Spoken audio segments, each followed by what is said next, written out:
کا ہوسٹ اصغر چودھری دیس سے پردیس سیگمنٹ میں۔ گزشتہ پروگرام میں ہم نے دیکھا تھا کہ مدینہ المنورہ سے ہمیں عدیل احمد نے روضہ رسول صلی اللہ علیہ وسلم کے مختلف حصوں کی زیارت کروائی تھی۔ آج ہمارے پاس بغلہ ترڑالہ یونیورسل پھلا کے محمد عمیر جو اس وقت حرم شریف میں موجود ہیں، وہ ہمیں کعبۃ اللہ کے مختلف حصوں کی زیارت کروائیں گے۔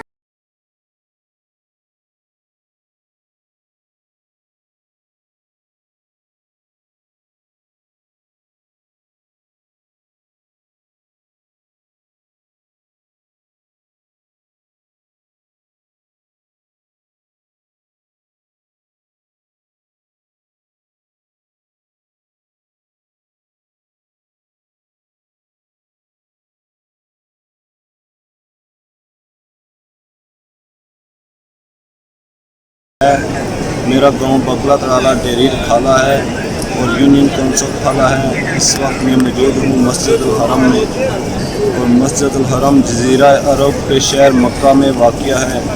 اس کی بلندی سطح سمندر سے 330 میٹر ہے، اور اس کی تعمیری تاریخ جو کہ حضرت ابراہیم علیہ السلام اور حضرت اسماعیل علیہ السلام سے جا کے ملتی ہے۔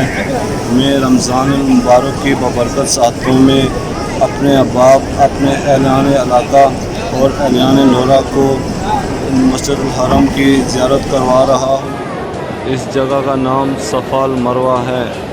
صفا المروہ دو پہاڑیوں کے نام ہیں جو کہ مکہ المکرمہ خانہ کعبہ کے پاس واقع ہیں۔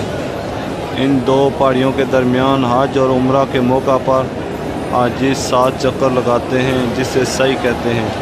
صفا اور مروہ کے درمیان ہی حضرت اسماعیل علیہ السلام کی والدہ حضرت ہاجرہ پانی کی تلاش میں بھاگ دوڑ کرتی رہیں، اور انہی کی یاد تازہ کرنے کے لیے حاجی ان دونوں پہاڑیوں کے درمیان سعی کرتے ہیں۔